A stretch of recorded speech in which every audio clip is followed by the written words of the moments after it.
A família da minha mãe dizia que eu era burro. Então, teu pai é tão inteligente. Meu pai sempre foi primeiro aluno. Tinha uma pressão... Meu pai era poliglota. Papai falava francês, inglês, alemão. Como nós estamos conversando aqui. Ele conhecia história e geografia que nem gente grande. Eu não, pô. Eu fui repetir 3 anos. Entendi. Até o dia que ele descobriu... Mas com certeza isso, a gagueira devia ter um peso. Isso, Sim, né? aí ser filho do Manuel de Nóbrega. É um peso, né? Era um peso. Até que um dia eu repeti, era científico, eu queria fazer engenharia, mas estava na minha cabeça. Aí, rapaz, eu repeti novamente e meu pai tinha o maior salário do rádio nessa época. Eu quero estudar de noite, que eu quero pagar meus estudos. Você falou para ele? Falei, eu sou mau aluno, não é justo. Aí ele me deu um esporro danado. Ele era muito mandão, ele era muito... Centralizador? Demais. E ele queria o filho dele diplomado. E o pessoal também entende que era outra época também, né? A criação era tão diferente, Totalmente diferente. Então, quando eu disse que vi, a primeira coisa que ele jogou na cara é: mas você é gato, como é que você vai trabalhar em rádio? Eu falei, eu vou ficar bom. E fiquei. Não, eu falei, eu vou ficar bom. E comecei a escrever. Daí surgiu Golias. Mas desculpa só interromper, mas você era tímido ou você era expressivo? Não, eu era tímido. É? Eu era tímido. Eu tenho um filho que é igualzinho a mim. Na família, eu era tímido. Na escola, eu era o pior aluno, eu era o mais moleque. Mas falava, aprontava? Aprontava todas. Então era mais na família que a gente conhecia. A família me abafava. Entendi. A família me abafava, porque o meu avô materno tinha uma loucura por mim, eu me adorava. E aquilo me custou um pouco caro. Entendi. Porque nós éramos em 17 primos, 17 netos. Caramba! E ele tinha uma admiração muito grande por mim. E aconteceu uma coisa interessante. Acho que eu nunca contei isso, Vilela. Eu comecei a trabalhar na televisão, na TV Rio, e eu morava em São Paulo. E eu queria ver meu avô, eu adorava meu avô. Aí eu fui... Só que a família me encheu o saco. Não é que eu odiava, eu sei lá o que eu senti. Hoje eu tenho pena. É claro. Depois de 10 anos de análise, você entende, né? Eu tenho pena. Eu tenho pena. Mas eu tinha na época a raiva. É porque você tem que Porque era só porrada em cima de mim, pô. Porque realmente eu era magro? Era. Era narigudo? Era burro? Não era burro. Eu não gostava de estudar. Era diferente, né? É totalmente diferente. Aí eu falei, olha, eu quero trabalhar em rádio. Ele disse, não, com uma condição. Quem? O seu avô Meu pai, ou seu pai? Não. Do meu avô. Do meu avô. É que eu nunca falei isso, eu fico um pouco emocionado. Aí o que eu fiz? Escrevi uma carta para o meu avô, dizendo o seguinte, que eu gostaria muito de continuar vendo, sempre que eu pudesse, mas como a minha família me achava tão burro, tão isso, tão aquilo, eu gostaria de marcar um encontro fora da casa dele para a gente se ver. Poxa. Olha, o português deu, eu não sei o que ele fez, porque deu uma mudada. A família dele começou a achar que eu era o homem mais gordo do mundo, o mais inteligente do mundo, mas...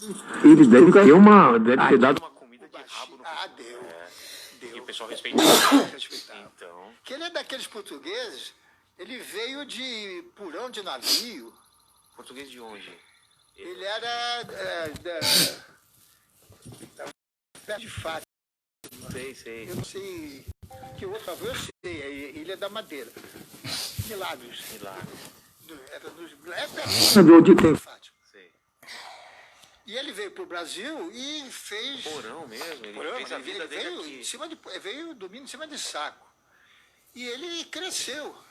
E ele fez o que aqui? Ele passou a ser representante do moinho inglês para Niterói e aquela parte da Grande Niterói. Sei. Vendendo farinha, farelinho, biscoitos da mulher, Nestlé, essas coisas todas, ele era representante. E ganhou muito dinheiro. Tanto é que a família não queria que minha mãe se casasse com meu pai. Porque meu pai era um aventureiro de rádio. Era um locutor de rádio. E os irmãos da minha mãe estudaram na Europa, em Coimbra, aquele negócio todo. todos, sem exceção, foram de pedir ajuda para o meu pai. Olha só como o mundo tá bom. Todos. Porque você não precisa ter raiva. Deus está no nosso caminho, você tem... você tem o teu caminho, você tem o seu destino. A melhor vingança é viver bem, Para né? mim foi bom, na época foi ruim. Porque meu pai me dizia assim, olha, você tem que ser igual a Ponte de Ló. Ele dizia, porque quanto mais me batem, mais eu cresço. Exatamente. E eu aprendi isso com ele. De tirar a força da diversidade. Isso eu ia dizer nessas palestras, ia contar essas coisas. Nessas palestras que eu ia fazer esse ano. Mas voltando agora para o rádio. Tá. Voltando para o rádio. Quando eu disse a ele que eu queria escrever e trabalhar, ele disse, olha, você vai fazer o seguinte, você vai trabalhar sozinho, eu não vou pedir. Eu não vou usar da minha influência para te ajudar. Mas isso foi até covardia, porque todos frequentavam a casa dele. Todo mundo te conhecia, né? O marido da Hebe, que era Luiz Ramos, que era o dono da rádio, ele sentava em casa, ele saía ao cinema com meu pai, minha mãe. Foi ele que resolveu me dar um contrato. Tá entendendo? Então, essa facilidade eu tive. Mas eu tive que correr atrás. Porque ele disse, olha, você tem que me dar um diploma. Ou médico, ou advogado, ou engenheiro. E aí? Aí é o seguinte, na época só tinha vestibular para direito, era português, latim e uma opção em inglês ou francês. Era só isso. Aí o que eu fiz? Vou fazer a faculdade mais fácil. De português? Não, de direito. De direito? De direito. Era mais fácil? Claro, a outra física, química, matemática. Tá louco. Deus me livre. Deus me livre. Só que vem aquela garra que Deus me deu e meu pai aumentou. Aquela garra. Eu entrei em 28º lugar na faculdade sem fazer cursinho. Caramba! E não perdi um ano na faculdade. Fiz a faculdade em 5 anos de Direito, me deram o diploma, me deram a carteirinha, eu pendurei com meu pai. Tá feito. Vale! Porque quando me formei, eu já tinha ganho o Roquete Pinto, que era o troféu mais famoso que tinha. Tinha ganho o melhor redator no Rio de Janeiro. E em nenhum momento você largou a faculdade, então você continuou fazendo? Não, me formei, entreguei para ele e nunca mais. Cara. Eu fiz 2 coisinhas só para ajudar um colega. Então, mas aí você entra na faculdade e aí qual que é o seu caminho, assim?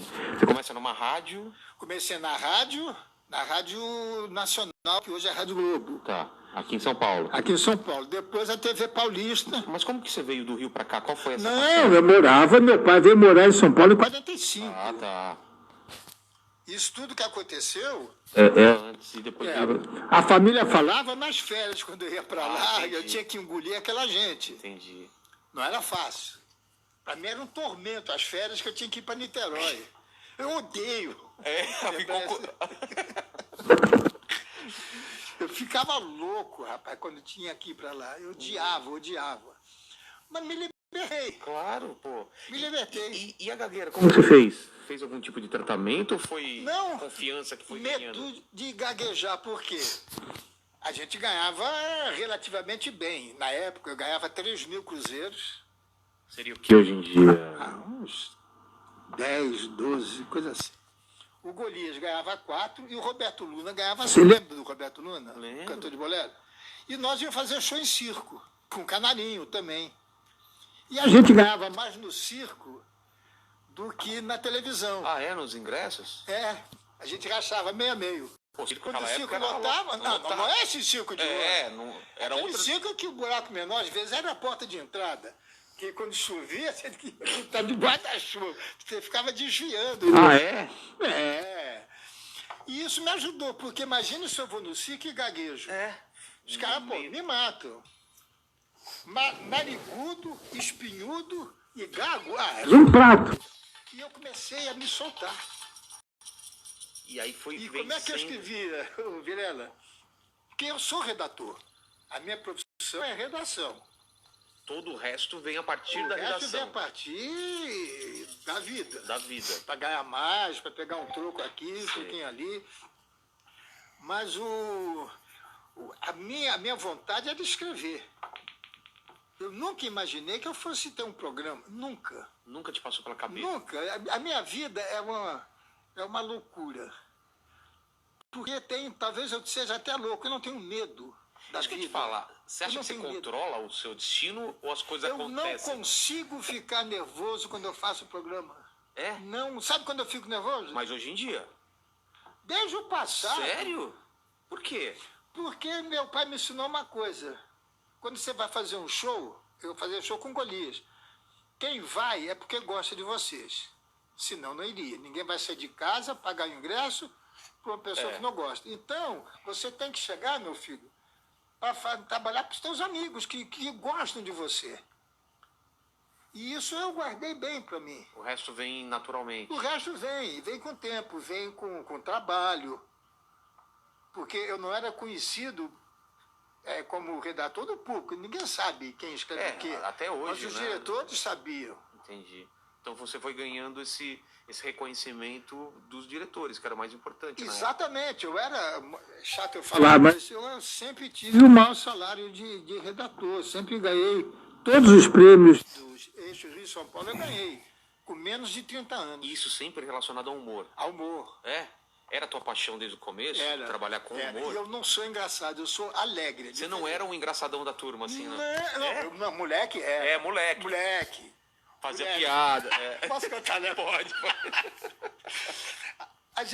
O Cláudio Rio Branco tinha uma piscina semiolímpica.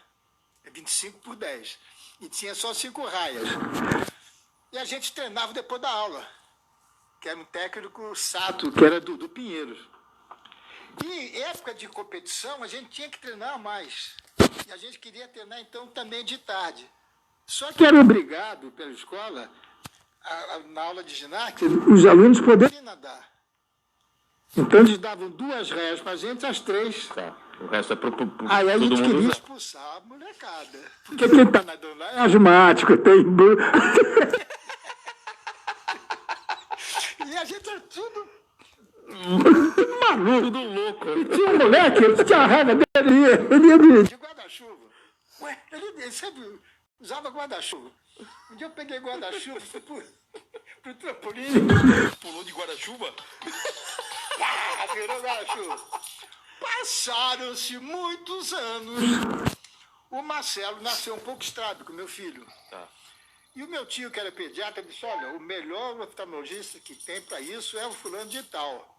Você vai nesse cara que esse é o bom. Eu fui no bom, no tal cara, estou chamando ele de doutor. Ele está olhando para mim. E doutor Salomão. Aí ele falou, ô Nóbrega. Quando ele falou, ô Nóbrega, eu gelei. Porque só na escola e na faculdade chamava de Nóbrega. Ou seja, Você não está lembrado de mim? Falei, não. Lembra do guarda-chuva? o cara do Era o guarda-chuva. cara do guarda-chuva. Ele falou, ele vai cegar o Marcelo. Ele vai agora apontar um laser. Agora vai cegar o Marcelo. Mas eu era muito moleque. Que legal. Eu fugia da aula para ir jogar bola lá no recreio. Você foi um moleque comum, jogar futebol na rua, Mas, carrinho de rolemã.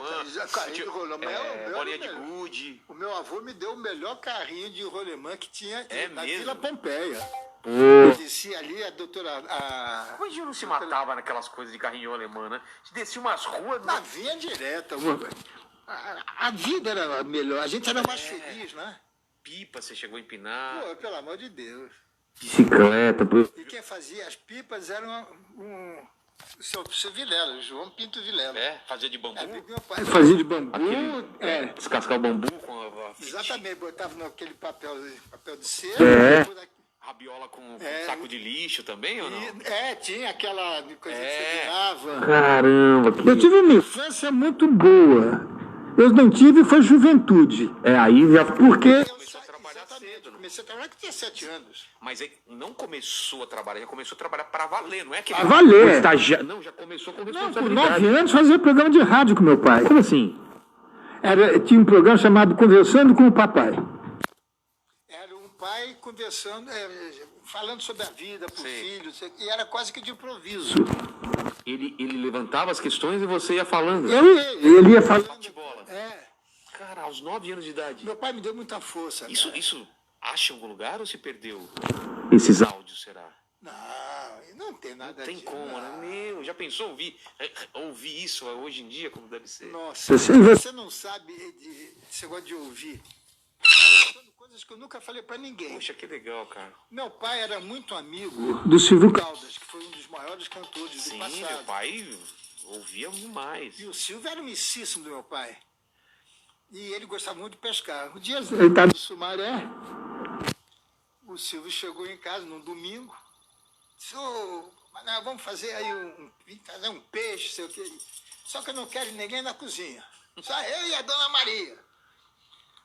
Aí, fizemos tal, ele ficou lá, nós almoçamos. E meu pai foi levar o Silvio para o hotel. Quando meu pai voltou, a empregada falou, senhor Nóbrega, o senhor tem de ver como aquele mulatinho canta bem. Falou, sabe qual é o nome dele, Maria? Silvio Caldas. Ah, só muda de nome, aí dá um nome mais bonito. Esse nome não vai dar certo. E Cantava quando meu pai sabia que ia morrer, claro, meu pai era burro. E Porque ele estava... ele estava com câncer no pâncreas. E chegaram a dar tempo de vida para ele? Deram 6 meses, ele aguentou mais 3. Ele conseguiu, mas se antes tivesse morrido antes. Porque o final foi... É terrível. Nossa. E ele queria ver o Silvio Caldas antes de morrer.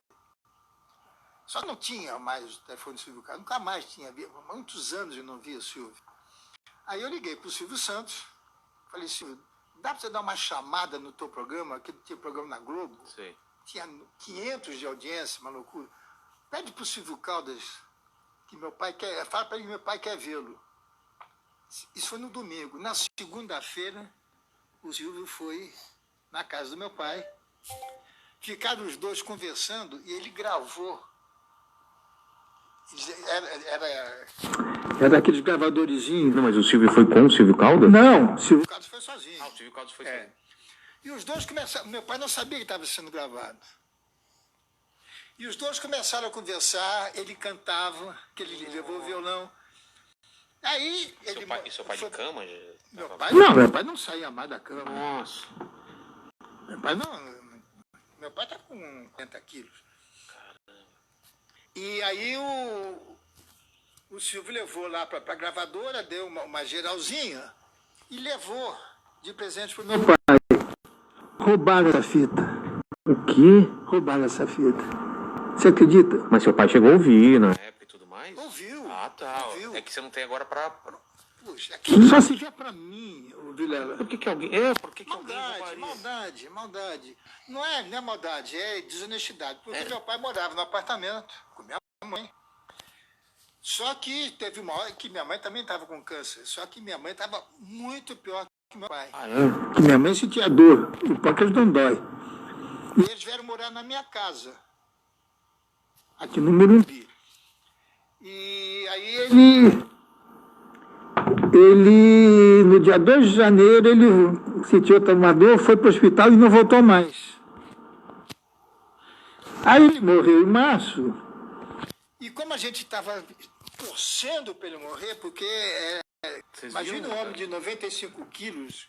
Meu pai foi um remador, meu pai era aquele Gordo, gordo. 95 para 40? Carregar com o pai no colo. Meu Deus. Definhando. E eu fiz até uma coisa, ele ficou... A gente era muito amigo, né? E ele se olhava no espelho e ele era forte. Bom, foi remador. Um ombro largo. E ele se olhava no espelho lá no hospital e disse, puxa, olha o fim que eu levei, olha só como é que eu tô. Eu fui no jornaleiro e comprei uma Playboy, botei uma mulher pelada no espelho. Cara, ele falou, você tá maluco? Tua mãe vai ver isso? Eu falei, meu, nem sai da cama, pô, imagina. E a gente era assim, era um grande amigo. E ele me ensinou muito, Vilela. Imagina você ter essa Esse sorte negócio de eu falar muito dele é porque ele está muito vivo dentro de mim. Porque ele foi o cara cara que acreditou em mim. Ele nunca me tratou como uma criança. É, né? na época era terrível. É, mas hoje Na época você... é terrível. Eu gostaria de poder ter dado aos meus filhos a educação que eu recebi. Porque meu pai me ensinou. Pescar. Eu dei para os meus filhos o peixe frito com batata, um pratinho e um refrigerantezinho. Entendeu? Então, isso é importante. O meu medo que eu tenho de morrer é o que vai acontecer Eles com não têm ele. essa casca grossa que você tem de ter aprendido. Cara, porque Eu todos entendo dependem bem. de mim. Não é todos. Tem dois que dependem de mim, que eu- trabalham comigo. Mas eu entendo, mas eu tô com um filho pequeno também, eu fico nessa. Eu Dou de mais ou dou de menos? Porque é difícil, porque nosso filho. Dê tudo. É, então. tudo. Tem que dar tudo, né? Tudo. Porque meu pai também foi isso. Ele me jogou pra vida e eu não consigo fazer isso com meu filho. Vai. É assim. Primeira vez que eu fui pai, a menina morreu antes de 3 meses. Não tinha nada, teve um acidente vascular e morreu.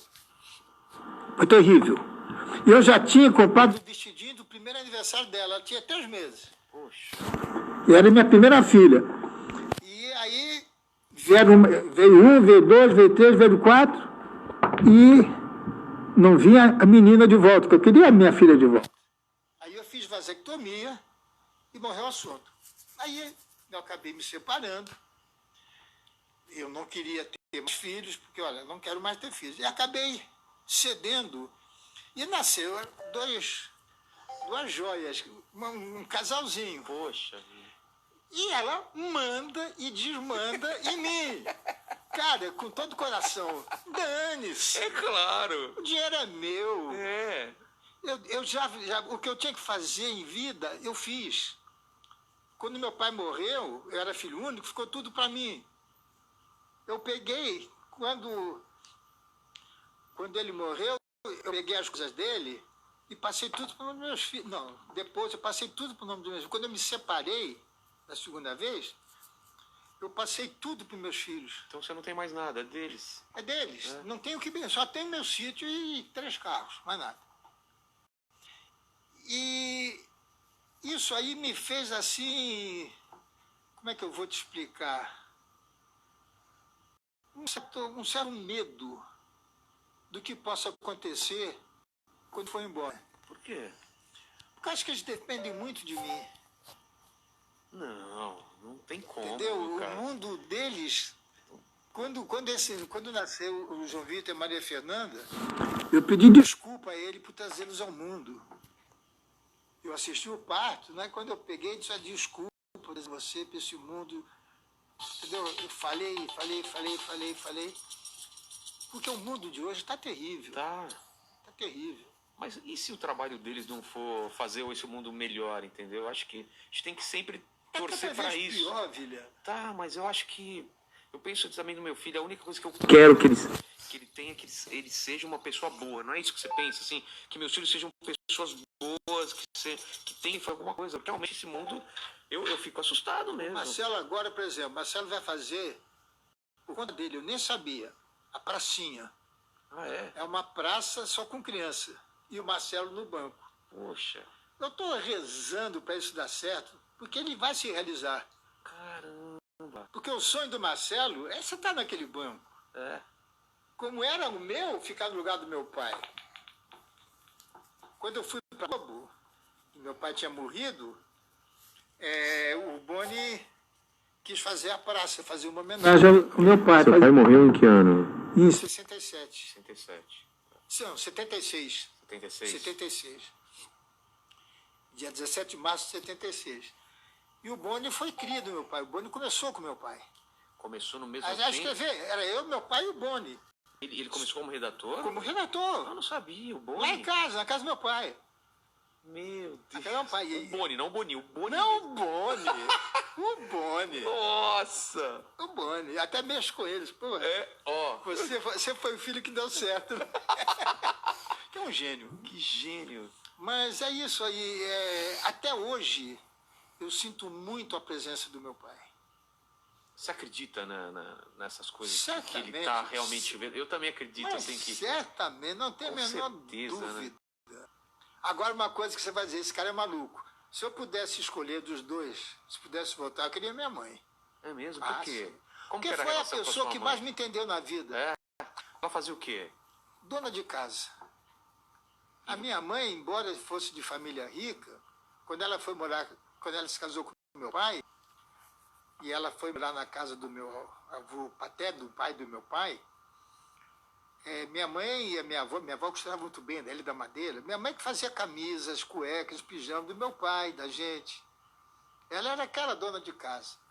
E ela e meu tio foram as duas únicas pessoas na vida que eu nunca precisei mentir ou fingir.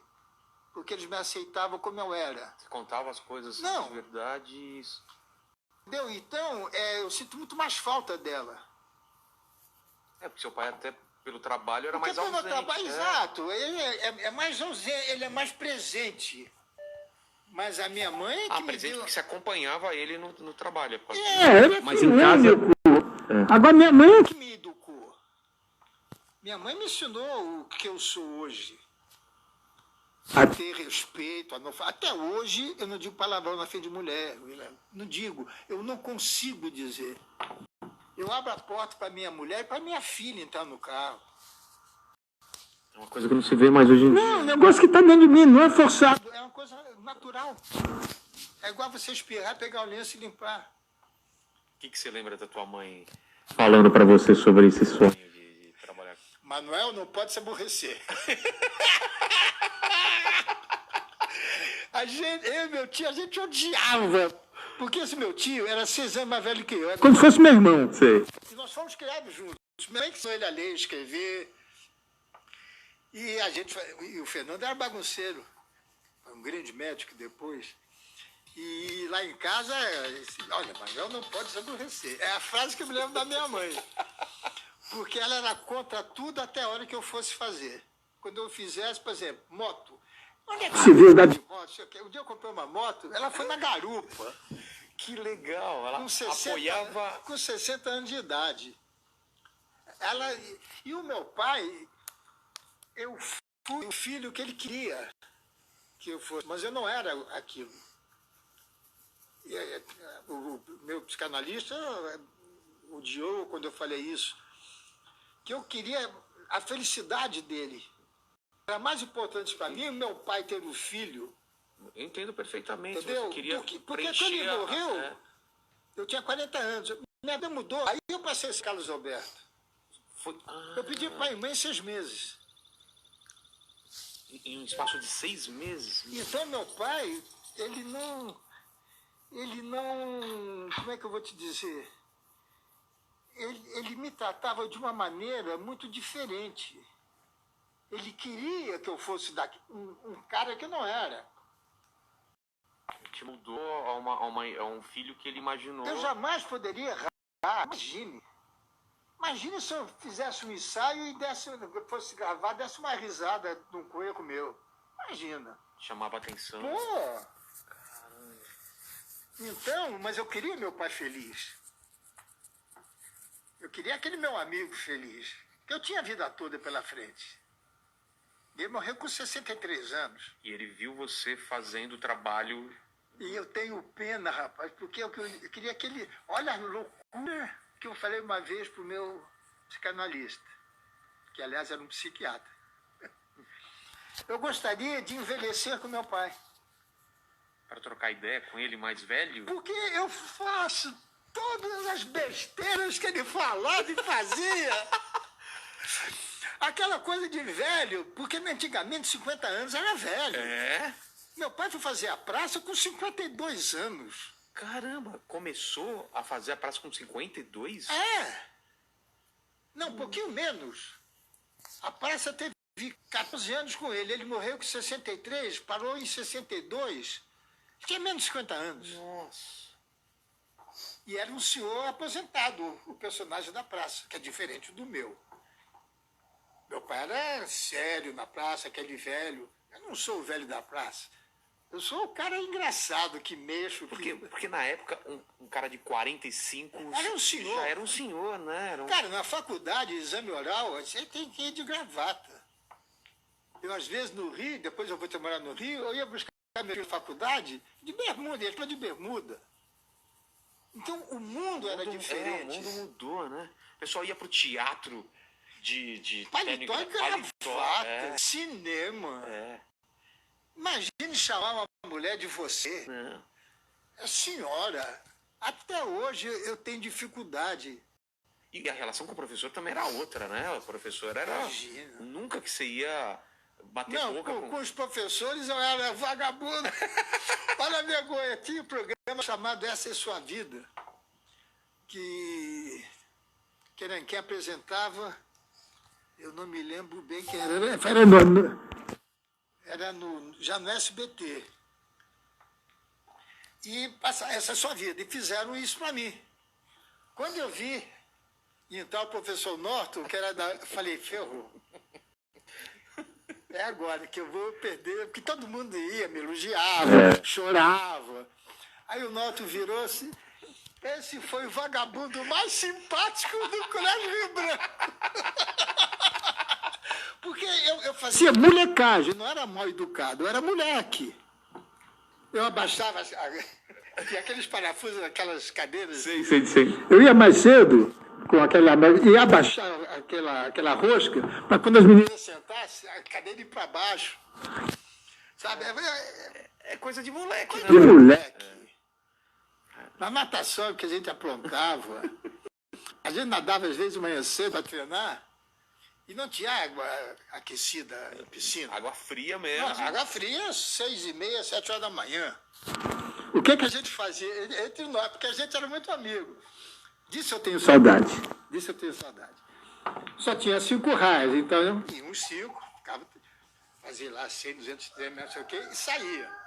Você corria para pegar A toalha. O que a gente fazia? Tinha o lava-pés. Eu tava as toalhas ali. O cara ia sair a toalha molhada, imagina que raiva, você saindo com Essa frio. molecagem a gente fazia. E disso eu sinto saudade. Pô, que legal. Por exemplo, tinha o vestiário. O que a gente fazia? A gente, acho que era os que ganhavam medalha. Porque a gente tinha medo, né? Porque, pô, aquele negócio... O cara é o bom, né? Pô, você amarrava, dava nó na calça. Aquelas calças que ficavam penduradas naquele cabidinho. A gente dava aqui, o cara queria botar a roupa...